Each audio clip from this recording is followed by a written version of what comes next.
Muy bien.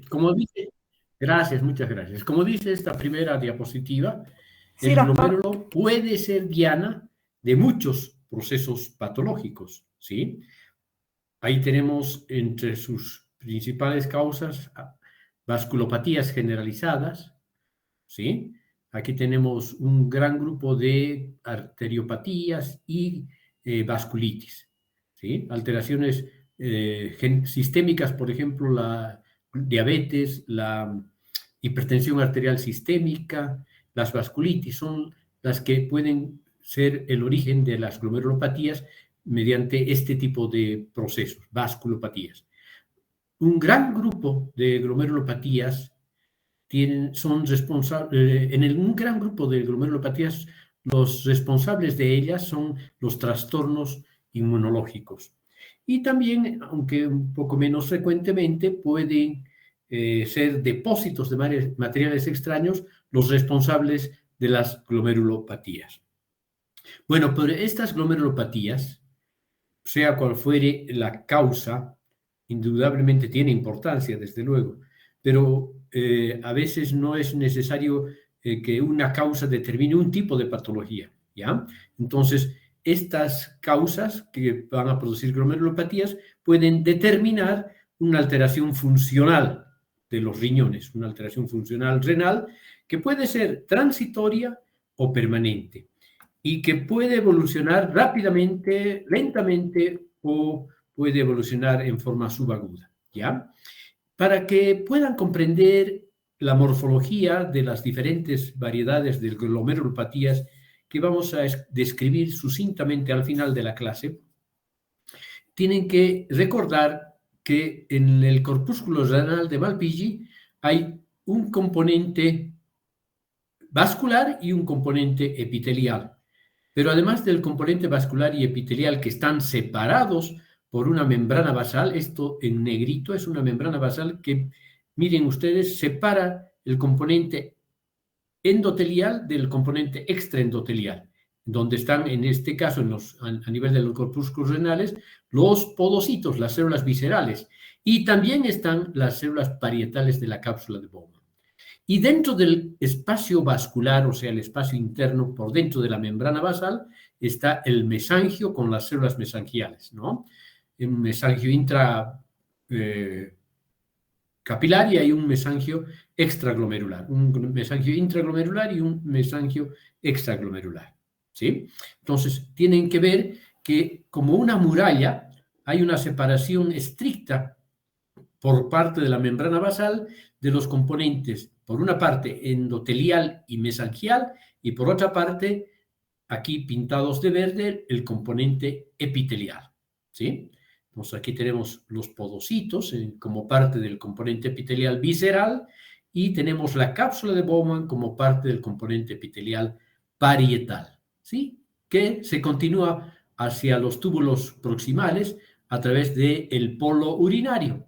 Y el polo vascular está formado por las arteriolas aferente y eferente, ¿sí? Y entre las cuales se insinúa un fragmento o un segmento del túbulo contorneado distal donde se disponen las células más juntitas, llamándose el aparato yuxtaglomerular a esto y la mácula densa en esto, ¿sí? Entonces aquí en esta parte del túbulo contorneado distal que se insinúa entre la arteriola aferente y eferente está la mácula densa y todo esto se conoce como aparato yuxtaglomerular, incluyendo el mesangio extraglomerular. Bueno, pero ya saben, entonces, que hay estos principales componentes nativos, naturales del glomérulo. Pueden sumarse en la patología glomerular, además de estas células naturales propias del corpúsculo renal de Malpighi, otras células como por ejemplo células inflamatorias, o también pueden asociarse a este glomérulo depósitos patológicos, por ejemplo de amiloide, ¿verdad? Muy bien, entonces ya hemos recordado la histología del glomérulo y del corpúsculo renal de Malpighi y entonces vamos a entender un poquito mejor, no es muy fácil, la patología glomerular, las glomerulopatías.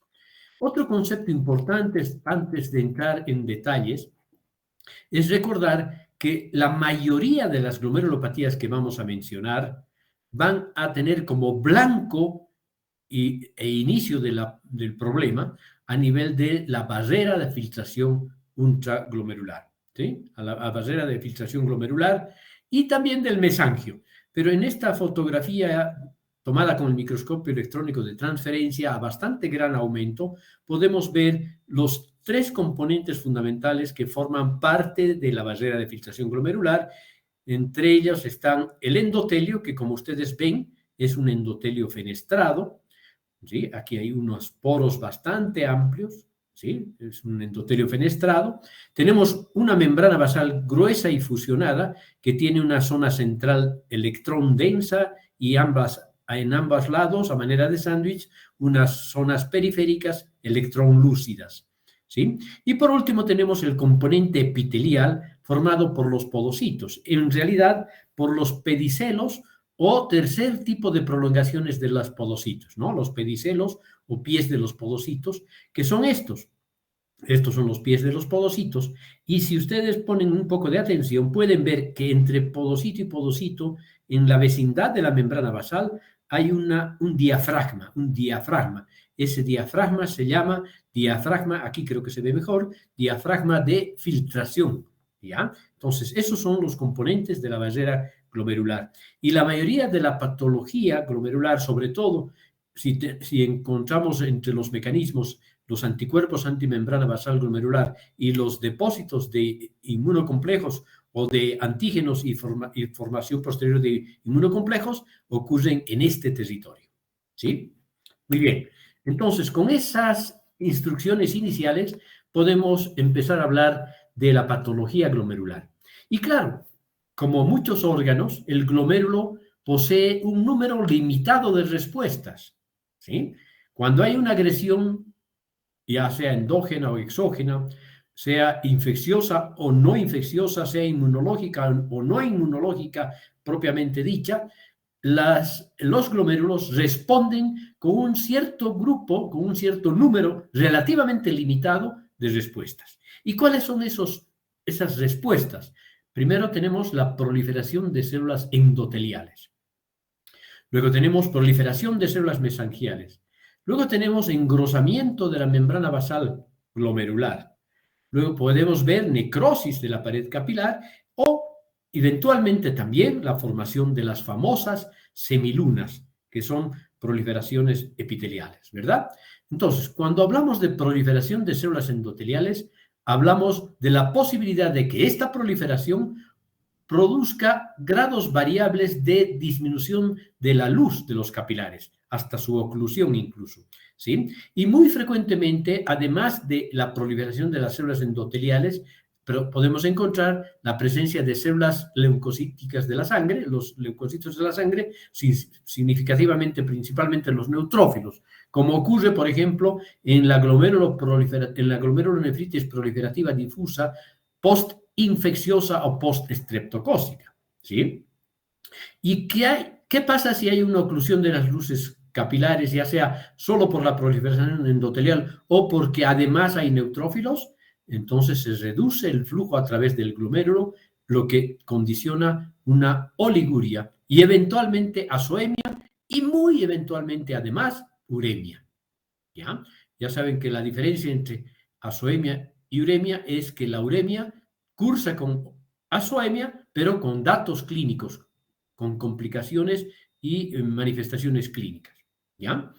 Luego tenemos la proliferación de células mesangiales. Este es un evento muy frecuente en las glomerulopatías, ¿ya?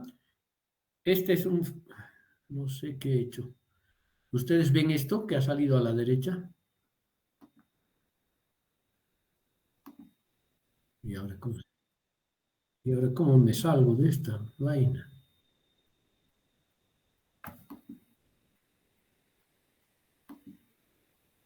No. Ahora sí. Muy bien. Entonces, decíamos que uno de los eventos más frecuentes en casi todas las glomerulopatías es el daño mesangial, que puede implicar proliferación de células mesangiales o solamente proliferación de la matriz mesangial, ¿ya?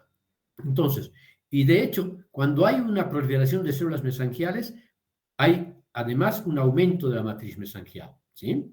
Este proceso es potencialmente reversible, ¿sí? Puede regresar una vez resuelto el episodio agudo o puede complicarse, esclerosándose e incluso hialinizando el glomérulo, de todo o parte del glomérulo, ¿sí? De los penachos de capilares estamos hablando. Entonces, puede haber una regresión del proceso o puede evolucionar a una esclerosis de todo o parte del penacho de capilares glomerulares. Otro evento importante y frecuente es el engrosamiento de la membrana basal. Esto ocurre por depósito de sustancias anormales y estas sustancias anormales muy frecuentemente son o antígenos o complejos inmunes, pero también puede ser otras sustancias como amiloide, ¿ya? Y puede haber también un engrosamiento de la membrana basal debido a una nueva síntesis o a una síntesis de nueva membrana basal glomerular que se puede incluso insinuar a través de ella, ¿sí? Insinuación tanto de la citoplasma como de la matriz mesangial a través de la membrana basal, como ocurre en algunas glomerulopatías membranoproliferativas, o una combinación de todos estos procesos, ¿sí? Otra respuesta esperable es la necrosis de la pared capilar. Generalmente es una necrosis de tipo fibrinoide, ¿sí? Casi siempre cuando ocurre en la pared de los vasos la necrosis es de tipo fibrinoide, ¿sí? Para que haya una necrosis fibrinoide puede ser una lesión aguda intensa de la pared capilar, como ocurre, por ejemplo, en la vasculitis necrotizante o como ocurre también en la hipertensión maligna o acelerada, ¿sí? En la hipertensión arterial sistémica acelerada. El último evento como respuesta importante del glomérulo a la agresión es la formación de semilunas, ¿sí? Esto casi siempre se produce cuando hay una lesión glomerular importante, intensa, en la que hay escape de sangre y fibrina al espacio urinario de Bowman, ¿sí? Y entonces, ¿qué produce este escape de fibrina y sangre en el espacio urinario? Una activación y una proliferación de las células epiteliales de la cápsula de Bowman que van comprimiendo el glomérulo y terminan destruyendo toda la nefrona, ¿sí? Esto es lo que se conoce como proliferación epitelial de la cápsula de Bowman con la formación de semilunas que al progresar no solo forman semilunas, sino que terminan destruyendo toda la nefrona por comprimiéndola al penacho de capilares glomerulares. Y ya, casi siempre cuando vemos semilunas pensamos en una glomerulopatía rápidamente progresiva y pensamos que es un signo de mal pronóstico. ¿Ok?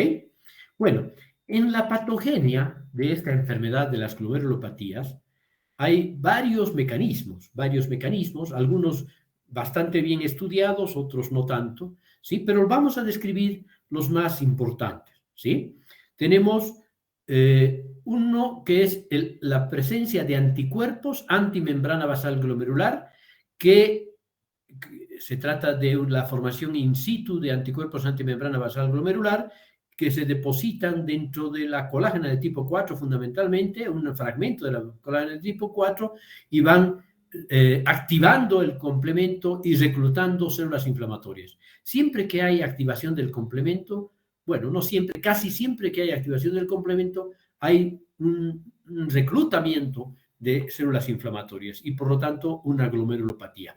Y esta glomerulopatía asociada a anticuerpos antimembrana basal glomerular, que suele ser, por ejemplo, la que se ve en el síndrome de Goodpaster, es una importante causa de esa glomerulopatía rápidamente progresiva que hemos mencionado, con proliferación epitelial de la cápsula de Bowman y formación de semilunas, ¿ya? Los mecanismos más frecuentes son estos, el segundo, depósitos de complejos inmunes a nivel de la membrana basal. Y esto puede ocurrir de dos formas. Un complejo inmune previamente circulante por la sangre que se deposita ya en la membrana basal o en la barrera de filtración glomerular como complejo inmune. O puede primero depositarse solamente como un antígeno, ¿sí? Como un antígeno, y posteriormente formarse in situ el complejo inmune cuando vienen los anticuerpos a formar el complejo antígeno-anticuerpo, ¿sí? Entonces, esos son los dos mecanismos importantes: anticuerpos antimembrana basal glomerular, o complejos circulantes o antígenos depositados en la membrana basal con la formación de complejos inmunes in situ.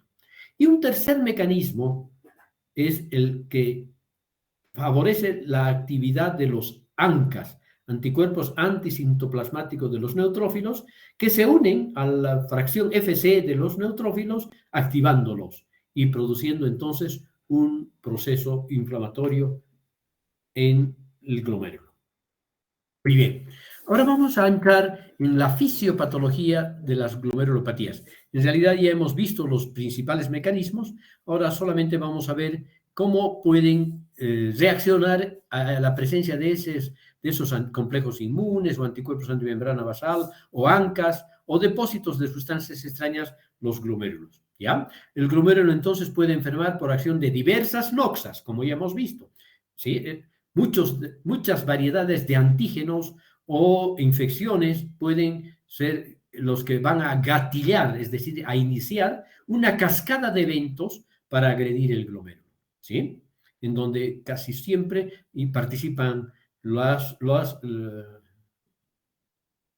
proteínas del plasma denominadas complemento, algunas veces formando el complejo de ataque de membrana inclusive. Bueno, pero estas enfermedades que afectan al glomérulo pueden ser primarias, es decir, prácticamente solo del riñón o inicialmente del riñón, ¿sí? Glomerulopatías primitivas o primarias. O pueden el riñón y los glomérulos, por lo tanto, comprometerse en el curso de otra enfermedad sistémica, como por ejemplo el lupus eritematoso sistémico, en fin,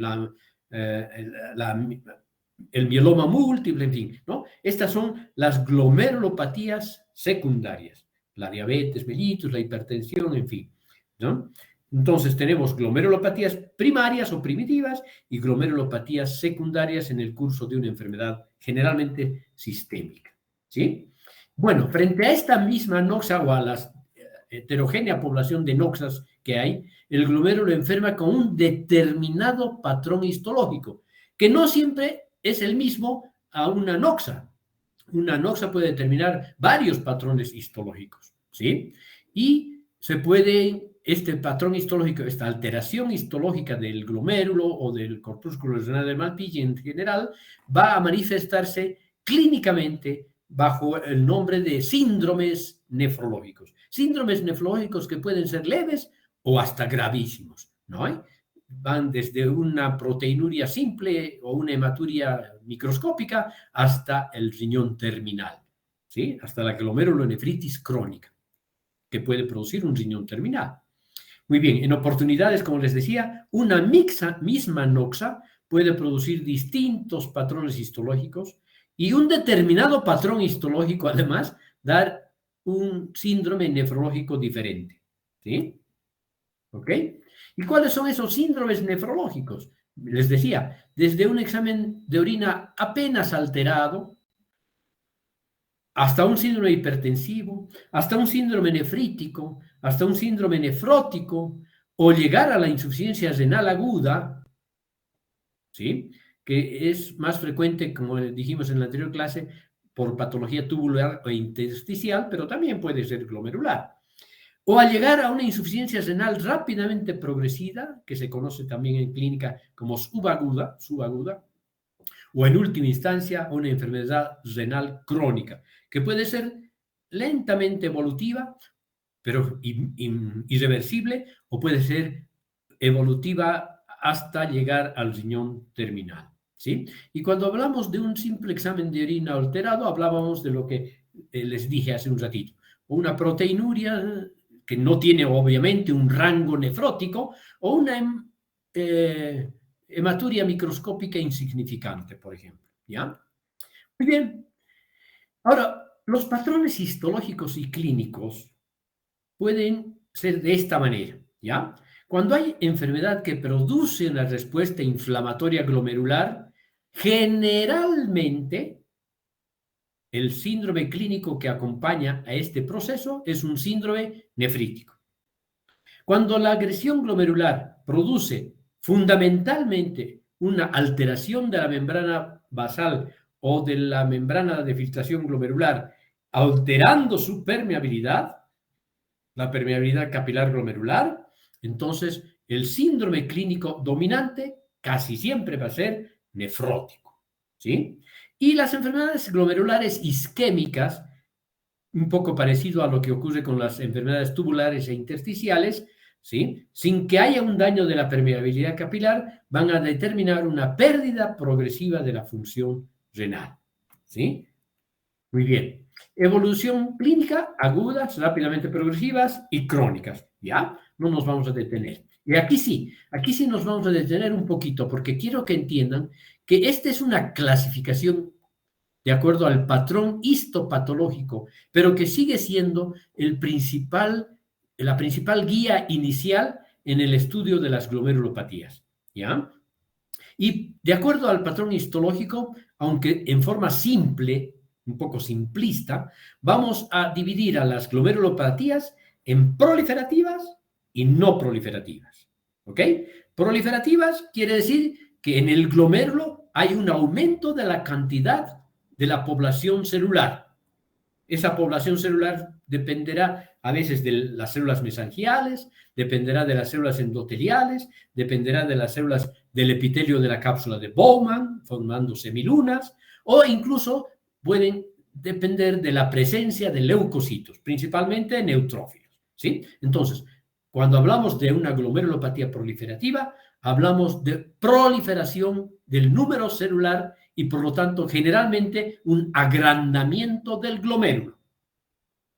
Cuando hablamos de glomerulopatías no proliferativas, justamente la proliferación celular es inconspicua, no es importante o no existe, simplemente, ¿ya? Aquí no hay una proliferación significativa celular. Puede aumentar el mesangio, la matriz mesangial, ¿sí? Pueden haber alteraciones a nivel de la membrana basal o en la vertiente subepitelial o la vertiente subendotelial, pero no hay proliferación celular. Ahora, aquí también es interesante. En general, el síndrome clínico, por lo menos inicial, que acompaña a las glomerulopatías proliferativas es el síndrome nefrítico. Y al que acompaña a las glomerulopatías no proliferativas es el síndrome nefrótico. ¿Ok? Muy bien. Entonces, ese es un patrón general. Muy bien. Aquí tenemos un algoritmo para entender esto de las glomerulopatías proliferativas, que implican hipercelularidad, y de las glomerulopatías no proliferativas, que no implican hipercelularidad o es mínima la hipercelularidad, ¿ya? Esta proliferación celular puede depender de componentes intracapilares, ¿ya?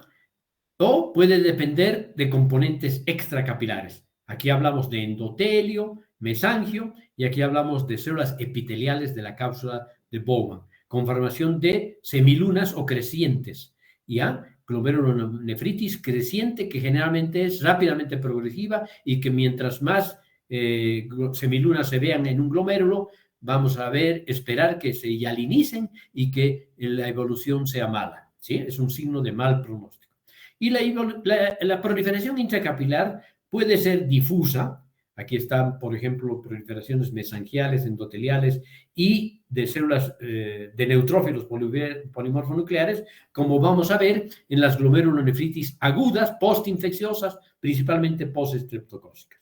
También podemos ver una proliferación intracapilar difusa en la glomerulopatía membranoproliferativa. ¿Ok? En donde hay proliferación celular, pero también hay alteraciones de la membrana celular, como en el grupo de las no proliferativas, ¿ya? Y claro, también esta proliferación intracapilar, mesangial sobre todo, ¿sí? Puede ser focal. Y aquí tenemos justamente la glomerulonefritis focal, que podemos ver más frecuentemente en algunas glomerulopatías secundarias, en el lupus eritematoso sistémico, en patología vascular y de la colágena, en enfermedades infecciosas que acompañan a las hepatitis, por ejemplo, en la endocarditis bacteriana, etcétera, etcétera. ¿Sí? Y las principales glomerulopatías que no cursan con hipercelularidad, o sea, no proliferativas, tenemos cuando hay una proliferación mesangial mínima, ¿sí? O normal, y el curso clínico es nefrótico, hablamos de una glomerulopatía membranosa. Entonces, el problema está centrado en la membrana basal glomerular, ¿sí? En general, se asocia a depósitos de complejos inmunes, ¿sí? Subepiteliales, ¿ya? Cuando la proliferación mesangial es prominente, es importante, y hay además proliferación de las células mesangiales, podemos ver, por ejemplo, esto en la glomerulopatía diabética, ¿sí? Hay un engrosamiento de la membrana basal glomerular con el microscopio electrónico, ¿sí? Y cuando es segmental la proliferación mesangial y hay esclerosis focal, hablamos obviamente de la glomerulopatía focal y segmentaria, esclerosis focal y segmentaria, ¿no? Bien, hemos dicho que las proliferativas discurren con un aumento de la solubilidad y que esto puede estar dado por neutrófilos, macrófagos o por proliferación de células glomerulares propias como mesangiales, endoteliales o de la cápsula de Bowman, o también pueden haber otras manifestaciones como necrosis y trombosis, ¿sí? Entonces, las glomerulopatías proliferativas van a traducirse en una alteración funcional con diversos síndromes secundarios a la inflamación glomerular, desde una hematuria hasta un síndrome nefrítico que puede progresar a una insuficiencia renal rápidamente progresiva, ¿sí? Por suerte, en forma excepcional en algunas glomerulopatías proliferativas difusas, ¿sí? Pero más frecuentemente en las glomerulopatías asociadas a la presencia de anticuerpos antimembrana basal glomerular, ¿sí? Pero siempre que hablamos de rápidamente progresiva, tenemos que pensar en semilunas y proliferación del epitelio capsular de la cápsula de Bowman, ¿sí? Bien. Y en las proliferativas, ¿qué vamos a ver con el microscopio de luz? Podemos ver diversos patrones histológicos, pero todos sin aumento de la celularidad, por lo menos sin aumento significativo de la celularidad. Podemos ver glomérulos normales o podemos ver un engrosamiento de la pared capilar, que es secundaria, obviamente, al engrosamiento de la membrana basal, además. Podemos ver hialinización focal y segmentaria, como en la glomerulosclerosis focal y segmentaria, que también da generalmente un síndrome nefrótico. O podemos ver depósitos extraños. Aquí siempre pongo el ejemplo del amiloide, ¿no? Muy bien. ¿Y cómo se traduce la alteración funcional en las no proliferativas? Con una proteinuria de grado variable, ¿sí? Desde leve hasta un síndrome nefrótico. ¿Y cuando hablamos de síndrome nefrótico? Cuando este grado de proteinuria es significativo, más de 3 gramos por decilitro por 24 horas, más de 3.5 gramos en 24 horas de pérdida, ¿sí? Más de 3.5 gramos por 24 horas de orina, eso ya es un rango nefrótico, síndrome nefrótico. ¿Ok? Bueno, y aquí ya empezamos a hablar de las glomerulopatías, ¿sí? Esta es una clasificación morfológica de las glomerulopatías en donde estamos aumentando el denominador común, las proliferativas y las no proliferativas, ¿sí? ¿Cuáles son las proliferativas más importantes? Porque hay muchas glomerulopatías, pero estas son las más importantes. Se llama glomerulopatía exudativa o glomerulonefritis exudativa a la proliferativa difusa post-estreptocócica, post-infecciosa, ¿ya? Luego tenemos otra glomerulopatía proliferativa, que es la proliferativa mesangial. Luego tenemos la membranoproliferativa, que también puede dar un síndrome mixto, nefrítico-nefrótico, y que cursa con engrosamiento de la membrana basal, pero también con proliferación celular. Y la glomerulonefritis rápidamente progresiva, que es con semilunas, y que implica la proliferación de las células epiteliales de la cápsula de Bowman. ¿Y cuáles son las principales glomerulopatías no proliferativas? La enfermedad de cambios mínimos, la glomerulosclerosis focal y segmentaria y la glomerulopatía o nefropatía membranosa. Muy bien, entonces ya tenemos definidas a las 7 principales glomerulopatías en sus diferentes patrones de proliferación o no proliferación. ¿sí? Aquí tenemos un corte histológico teñido con PAS, con ácido periódico de Schiff, para ver que lo que hay en este glomérulo es un engrosamiento significativo e importante de la membrana basal glomerular, pero no hay proliferación celular, ¿sí? Aquí tenemos una glomerulopatía membranoproliferativa. También vemos engrosamiento de la membrana basal glomerular, incluso vemos rieles de trenes, ¿no? La membrana basal dividida en dos. Pero también vemos proliferación, sobre todo proliferación de células mesangiales, en este caso, ¿ya? Pero miren, estamos viendo con el mismo aumento, y vean que este glomérulo está mucho más grande que este otro, porque hay una proliferación celular, ¿ya? Y bueno, ya hablando de la fisiopatología y de la patogenia, más bien, de las glomerulopatías, vamos a encontrar un patrón inmunológico en la mayoría de ellas, subyaciendo a la mayoría de ellas, o un patrón no inmunológico, o puede ser pausinmune, ¿no? Que no es fácil de reconocerlo, aunque parece que la mayoría tienen, aunque no sean propiamente inmunológicas, un patrón, una base inmunológica de por medio. Bueno, y aquí tenemos las primeras glomerulopatías. Las primeras glomerulopatías que tienen un componente inmunológico, un patrón, una patogenia inmunológica. Y aquí tenemos las tres principales mecanismos que hemos estudiado al principio: anticuerpos, antimembrana basal glomerular, complejos antígeno-anticuerpo o complejos inmunes, y el tercer tipo, glomerulopatías mediadas probablemente por mecanismo inmunitario, pero ni en la inmunofluorescencia ni en el microscopio electrónico podemos ver los marcadores que sí vemos en estas dos anteriores. Por eso se conocen también como pausi-inmunes.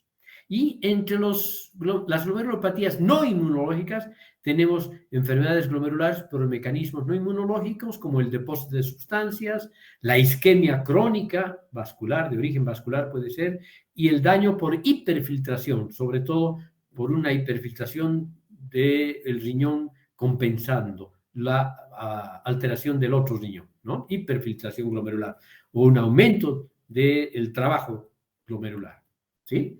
Bueno, y aquí tenemos diferentes patrones de glomerulopatías. Aquí tenemos un patrón con inmunofluorescencia de una glomerulopatía granular, depósitos granulares. Aquí tenemos depósitos lineales. Aquí tenemos depósitos de complejos inmunes, ¿no? Aquí tenemos un compromiso focal y segmentario. Bueno, aquí podemos ver un compromiso segmentario porque no vemos otros glomérulos para decir que es focal. Pero miren, en este glomérulo, gran parte del mismo está conservada, su arquitectura, pero estos dos ovillos están hialinizados y con proliferación celular y mesangial, ¿no? Entonces aquí, esta es una glomerulopatía, probablemente una glomerulosclerosis focal segmentaria. Bueno, vamos a ir viendo. Este es el patrón lineal. El patrón, perdón, el patrón granular. Vean, hay una granularidad. En la inmunofluorescencia se ve como si fuera arrosariada, ¿ya? Este es un patrón granular. En estas áreas se ven mejor incluso estos gránulos de patrón de depósito de los complejos inmunes. Esto es lo típico del depósito de complejos inmunes, ¿ya? Y aquí vemos un patrón lineal. No hay esos rosarios en los depósitos inmunes, porque no son complejos inmunes los que están depositados aquí, sino es un anticuerpo antimembrana basal glomerular. Entonces, el patrón de inmunofluorescencia que acompaña al mecanismo de glomerulopatía producido por anticuerpos antimembrana basal glomerular va a producir depósitos lineales. Y el mecanismo en donde están involucrados antígenos y anticuerpos, complejos inmunes, van a dar a la inmunofluorescencia un patrón granular, ¿ya? Ya saben entonces. Bueno, voy a regresar a esta diapositiva para ver diferentes mecanismos que nos interesan reconocer, ¿sí? Vean, anticuerpos antimembrana basal glomerular, estoy dibujándolos en rojo. Complejos inmunes en azul. Pausinmunes en verde, ¿ya? Y por último, los no inmunológicos en un amarillo tenue, ¿ok? Ahora sí, Miren, aquí empezamos con color rojo, ¿sí? Glomerulopatías mediadas por mecanismo inmunológico. ¿Pero por qué mecanismo inmunológico? Por anticuerpos antimembrana basal glomerular, cuya inmunofluorescencia muestra, como acabamos de ver, un patrón lineal. ¿Ok? Entonces, ¿qué pasa aquí? Inyectan, esta es una experiencia, ¿ya? Inyectan un fluido purificado en los riñones de pacientes con síndrome de Goodpaster, un anticuerpo a monos, y ¿qué hacen estos? Van a hacer una glomerulonefritis fulminante con hemorragias pulmonares y progresión a la insuficiencia renal, porque esta glomerulopatía va a ser típicamente semilunar, con semilunas, ¿sí? Rápidamente progresiva.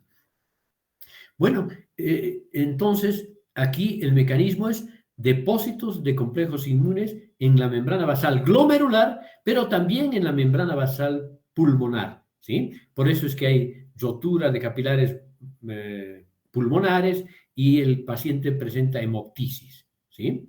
Y entonces, ¿qué pasa? El anticuerpo antimembrana basal glomerular y pulmonar, o alveolar si quieren, activa el complemento.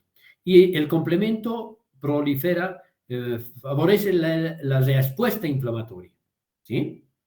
Entonces, esto va a determinar una variedad de glomerulopatía que se asocia a este mecanismo, ¿sí? También puede ser producido por virus de la influenza, hidrocarburos, ¿sí? Que expresan antígenos con posterior aparición al anticuerpo antimembrana basal glomerular, ¿sí?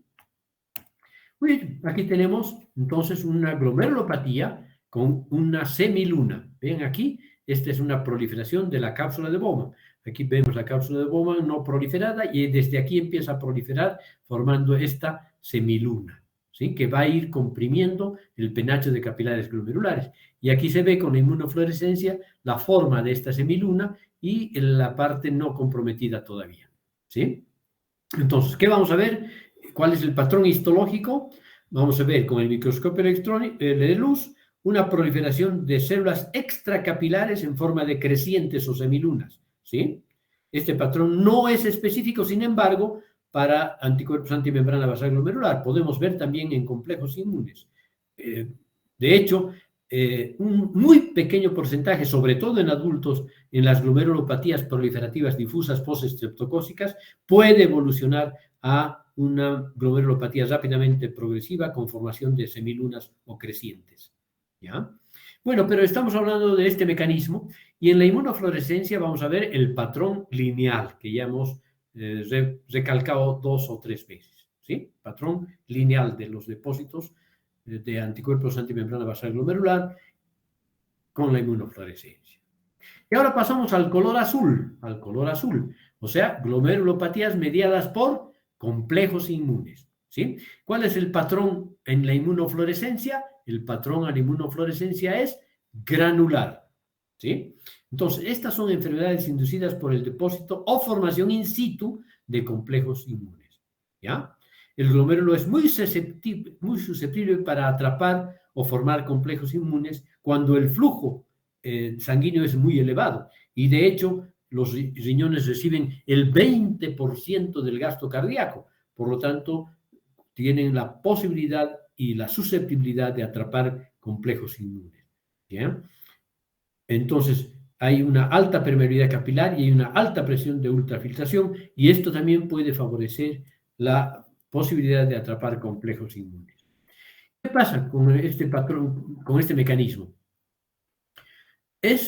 Van a producir un daño renal y una clínica por inmunocomplejos que van a depender del sitio en donde se produzca este depósito, ¿sí?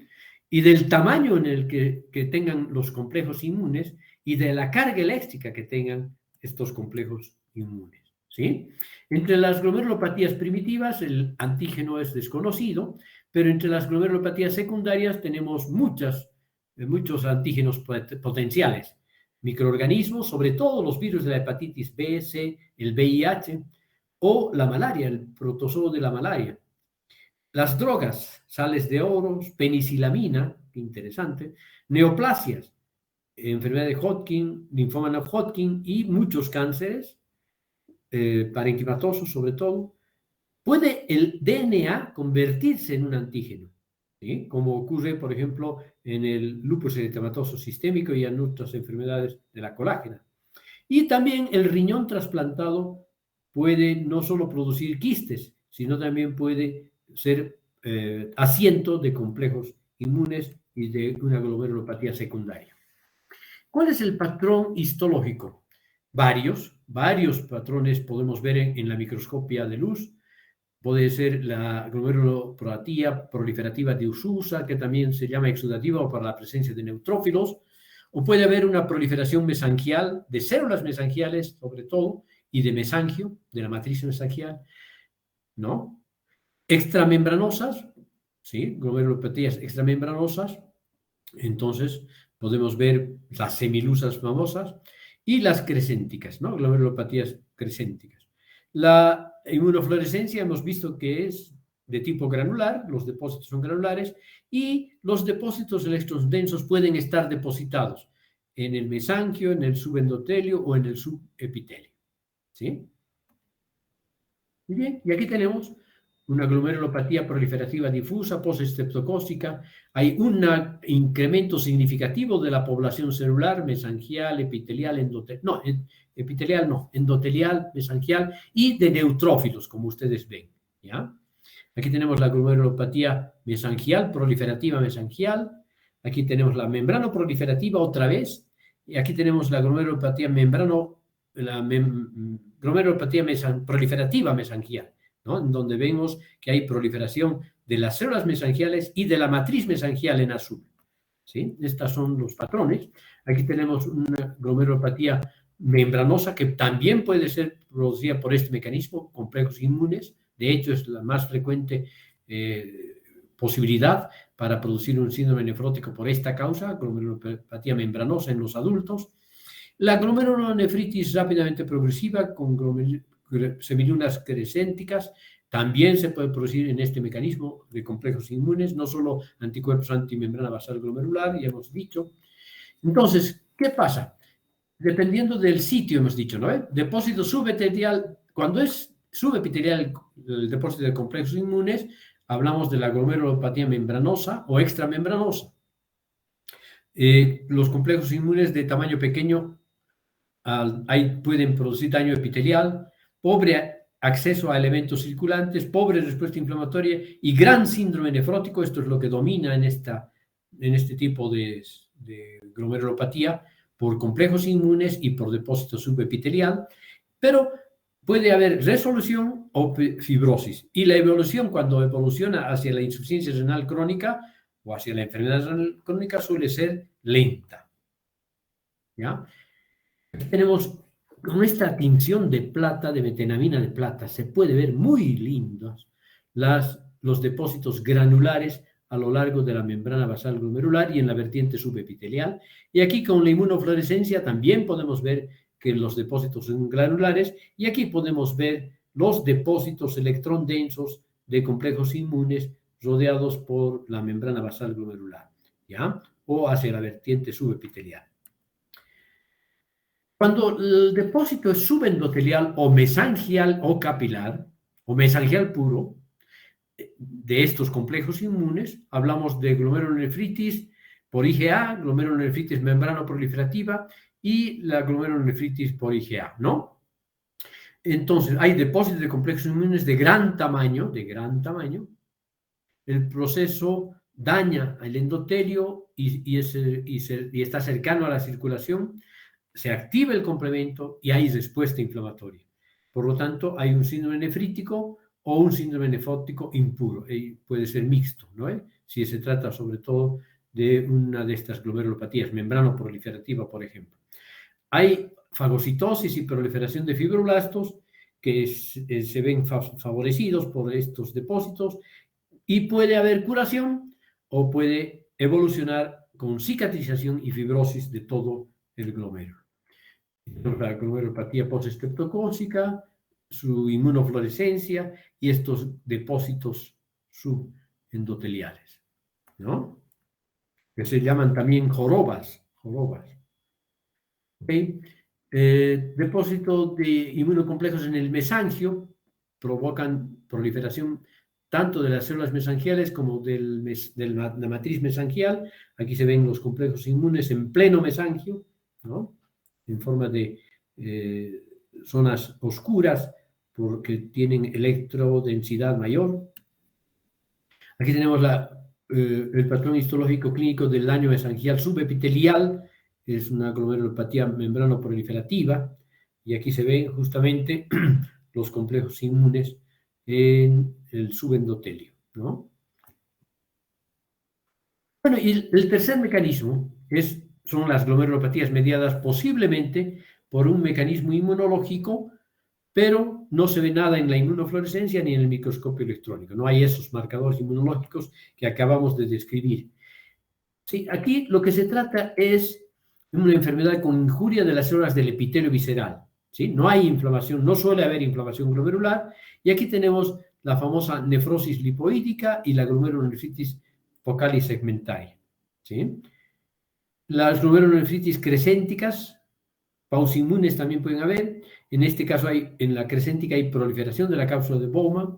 Esta proliferación de la cápsula de Bowman en las glomerulonefritis crescénticas se van a observar en algunas vasculitis más que en otras, sobre todo en la enfermedad de Wegener, en el síndrome de Churg-Strauss y en la poliangitis microscópica. Estos son vasculitis de vasos pequeños, ¿no?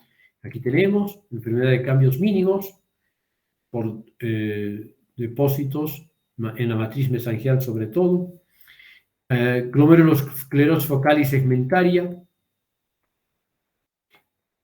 La glomerulonefritis crescéntica pausinmune, hay proliferación de la cápsula de Bowman, ya repetimos un poco esto, enfermedad de Wegener, Churg-Strauss y poliangitis microscópica.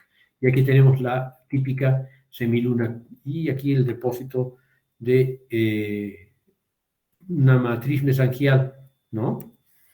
Aquí tenemos otra vez glomerulonefritis crescéntica, es una enfermedad en la enfermedad de Wegener, poliangitis microscópica y síndrome de Churg-Strauss. El mecanismo de daño glomerular en las glomerulopatías por injuria inmunológica puede desencadenar una enfermedad con inflamación glomerular o sin inflamación glomerular, ¿ya? ¿Y cuando hay inflamación en general?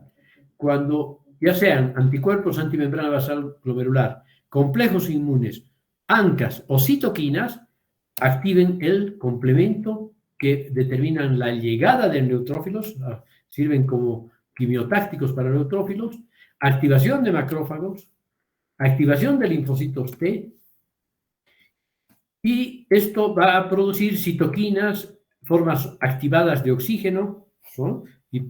Peróxido de oxígeno, de hidrógeno, por ejemplo, y sustancias vasodilatadoras. Y esto va a provocar inflamación con coagulación o puede ir a la curación o a la cicatrización, ¿sí? Esta cascada del complemento puede activarse, ¿sí? Por los mecanismos aquí arriba mencionados, ¿sí? Por la vía clásica o por la vía alterna, ¿sí? Esto sobre todo en los procesos bacterianos, ¿sí? En la vía clásica se activa el complejo de ataque a la membrana, lo mismo que en la vía alterna en última instancia, ¿ya? Complejo de ataque de membrana. Y hay depósito del complemento 3 sobre todo, 3A y 3B, ¿sí? Bueno, entonces, en la glomerulonefritis pausinmune la causa es desconocida. Hay activación, como en el anterior caso, de linfocitos T, de linfocitos citotóxicos activados por los linfocitos T cooperadores, liberación de leucotrienos, reclutamiento de células inflamatorias que agreden al glomérulo. Lo mismo que los linfocitos citotóxicos, agreden al glomérulo. Los ANCAs, entonces, los ANCAs y el daño glomerular, atacan antígenos que expresan en la superficie de neutrófilos y monocitos y se produce una ruptura del sistema respiratorio. Entonces, los neutrófilos, ¿qué hacen? Liberan radicales libres, sus gránulos citoplasmáticos que dañan las células endoteliales, lo que inicia un proceso inflamatorio y esta reacción se amplifica por la acción del factor de necrosis tumoral, que puede ser producido por muchas células. Bueno, y ahora tenemos en última instancia, las glomerulopatías mediadas por mecanismo no inmunológico, ¿sí? Depósito de sustancias, isquemia crónica, daño por hiperfiltración, ¿sí? Entre las sustancias que pueden desencadenar glomerulopatía por depósito, amiloides, cadenas livianas o pasadas de proteínas, material glicosilado. Esto es hiperfiltración por mecanismos hemodinámicos, ¿no? Aumento del flujo sanguíneo renal y que puede producir una glomerulopatía focal y segmentaria secundaria, o en la hipertensión arterial sistémica, isquemia glomerular por glomerulosclerosis, ¿sí? Aquí tenemos la glomerulopatía diabética, puede ser con esclerosis difusa o con la glomerulosclerosis nodular que estamos viendo en esta diapositiva, con formación de los nódulos hialinizados. Kim Steele-Wilson se llama este tipo de glomerulopatía, enfermedad de Kim Steele-Wilson. O aquí vemos depósitos de amiloide, esta sustancia acidófila amorfa que es amiloide. Lo mismo que aquí podemos ver el depósito de amiloide, ¿ya? Luego tenemos la glomerulopatía secundaria a nefropatía por reflujo, que puede producir glomerulosclerosis focal y segmentaria, o nefroesclerosis con glomerulopatía secundaria a arteriolosclerosis, ¿ya? Que puede ser benigna o maligna. Bueno, entonces, en la patogenia de las glomerulopatías hay un factor de producción, el factor que agregó al glomérulo, y los factores que ayudan a la progresión de la enfermedad, ¿sí? Que son diferentes los que agredieron inicialmente al glomérulo y que continúan actuando independientemente de estos factores. Estas alteraciones de progresión son fundamentalmente de tipo hemodinámico, ¿sí? Causando hiperfiltración, hipertensión, dieta hiperproteica, proteinuria e hiperlipidemia. Esos son contribuyentes de la glomerulopatía. Bueno, y para terminar, entonces, vamos a recordar las principales características de las principales glomerulopatías. Esta es una glomerulopatía proliferativa y es la proliferativa difusa o denominada también glomerulonefritis aguda, post-estreptocócica, etcétera, etcétera, ¿no? Entonces, ¿cómo es producida esta glomerulopatía? Por inmunocomplejos, generalmente tras una infección estreptocócica, sobre todo las cepas nefritogénicas, que ustedes saben que son las de tipo A, ¿no? Van a producir clínicamente, típicamente, un síndrome nefrítico. Ha de haber histológicamente proliferación del endotelio, del mesangio y reclutamiento de neutrófilos, por lo tanto hay hipercelularidad. La mayoría de los casos, sobre todo si son en gente joven, tienen recuperación absoluta, ¿sí? Pero una pequeña parte, sobre todo si son adultos, puede progresar rápidamente a insuficiencia renal o desarrollar lentamente una insuficiencia renal crónica tras una aparente recuperación, sobre todo por la proliferación de las células epiteliales de la cápsula de Bowman y la glomerulopatía con semilunas. La membranosa. ¿Qué es lo más destacable de la glomerulopatía membranosa? Sobre todo se observa en adultos y es la causa más frecuente, probablemente más frecuente, de síndrome nefrótico, ¿sí? Aquí hay discusiones también, porque la glomerulosclerosis focal y segmentaria también algunos autores consideran que es la más frecuente. Se debe también a la formación de inmunocomplejos en el glomérulo, aparentemente in situ. La membrana basal está engrosada y es anormalmente permeable. Por lo tanto, lo lógico es que haya proteinuria masiva. Produce insuficiencia renal crónica en el 50% de los casos. Eso quiere decir que de una glomerulopatía membranosa va a evolucionar a una glomerulopatía crónica lentamente, claro, lentamente, pero hasta en el 50% de los casos. Y el 80-90% de los casos son idiopáticas, no se conoce la causa, y el 10 a 20% secundarias a antígenos anormales circulantes, ¿sí? Luego tenemos la glomerulopatía membranoproliferativa, esta que hemos visto varias veces. Principalmente en adolescentes, puede producir clínicamente hematuria, síndrome nefrótico, síndrome mixto, nefrítico-nefrótico, en fin, puesto que es membranoproliferativa. ¿Qué es lo que vamos a ver histológicamente? Proliferación mesangial y engrosamiento de la membrana basal glomerular. El complemento sérico está bajo porque hay depósito de complemento, ¿sí? Hay dos tipos, la de tipo 1 o idiopática y la de tipo 2, o que puede ser idiopática o secundaria a enfermedades sistémicas como el lupus eritematoso sistémico, ¿sí? En la de tipo 1, que es la mayoría, 90% de los casos, hay depósito de complemento, generalmente con depósito añadido de inmunocomplejos. Y en la de tipo 2, hay activación primaria del complemento en los glomérulos sin inmunocomplejos, también conocida como enfermedad de depósitos densos. ¿Por qué? Porque la matriz mesangial y los depósitos hacen que la membrana basal se divida en dos, ¿sí? Este proceso progresa a enfermedad renal crónica a lo largo de muchos años y tiende a recidivar en los riñones trasplantados. Ya, esto puede ser pregunta de examen. ¿Cuál es la glomerulopatía que con mayor frecuencia recidiva en los riñones trasplantados? La glomerulopatía de tipo 2, ¿no? Membrana proliferativa. Ahora tenemos la proliferativa segmentaria y focal, o también denominada glomerulosclerosis focal y segmentaria. Producida por varias enfermedades diferentes, algunos segmentos de pocos glomérulos presentan proliferación celular. Son necesarias la microscopia electrónica y la inmunohistoquímica para distinguirlas, la inmunofluorescencia sobre todo. Clínicamente, hematuria, proteinuria persistente o síndrome nefrítico. Aquí tenemos como ejemplo típico la enfermedad mesangial de tipo IgA, ¿sí? Es el tipo primario más frecuente que produce insuficiencia renal progresiva a lo largo también de muchos años. Entonces, esta es la enfermedad proliferativa segmentaria y focal, no la glomerulosclerosis focal y segmentaria, porque es de tipo IgA, ¿ya? Además de los tipos primarios, hay tipos secundarios asociados a endocarditis infecciosa, vasculitis y algunas conectivopatías. Luego tenemos la enfermedad de cambios mínimos, principalmente en niños menores de 6 años. Clínicamente, síndrome nefrótico, es la principal causa de síndrome nefrótico infantil. No se ve nada anormal en el microscopio óptico y lo característico es ver con el microscopio electrónico las prolongaciones y fusión de los pedicelos de los podocitos. Hay pérdida de las cargas polianiónicas.